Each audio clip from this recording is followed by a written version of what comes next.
So I'm currently working at this store. I probably shouldn't use their real name due to copyright reasons, so I'm just going to call them Food Mart on the Street. So at Food Mart on the Street, I would work the PM shift.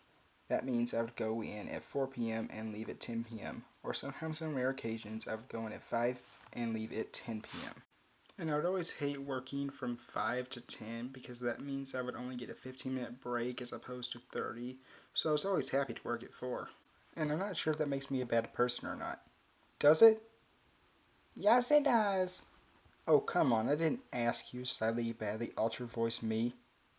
But, fair enough. Anyway, now that I'm done arguing with myself, someone ended up quitting for a better job, I guess promotions and such, so they needed me to work the AM shift on weekends sometimes. So I said yes, and these new weekend hours will let me go in at 9 a.m. and leave at 4 p.m. So now, instead of wasting my whole day, I would have the rest of the day to do whatever I wanted. So I was having a good time with the new weekend hours, but one person had to run it. You see, since it was my first day to do breakfast serving at Food Mart on the Street, I had no idea how to wrap the burritos. So they were kind of shaped more like squares rather than round like most burritos, but I didn't think much of it. But apparently this other guy thought much of it. He didn't really like his burrito being shaped like the square, like the way I did it, and he wanted it shaped more round, the way most people do it. But I'm not like most people, so yeah. So he started getting mad at me and started being like really mean to me and stuff. And in my head, I'm just thinking, dude, I've been here 1 hour and it's my first day to do breakfast. I don't know what I'm doing. But I decided to stay nice to him and not say anything mean or bad, so yeah.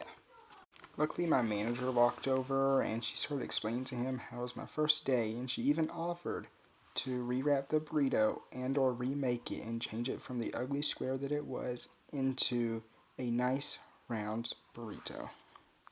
Unfortunately, he didn't really like that idea either, and he yelled at both of us and stormed off. Which, I mean, I don't know why he didn't like it. I mean, the manager's literally offering to fix it. But I guess that's why I remember this story.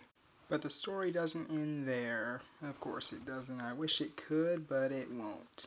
You see, after that aftermath, he went to guest services and complained on me for wrapping a bad burrito and complained on my manager for being rude. So that's my story about Food Mart on the Street. While it's a funny story to look back on and think about, that's probably one experience I'll probably never forget.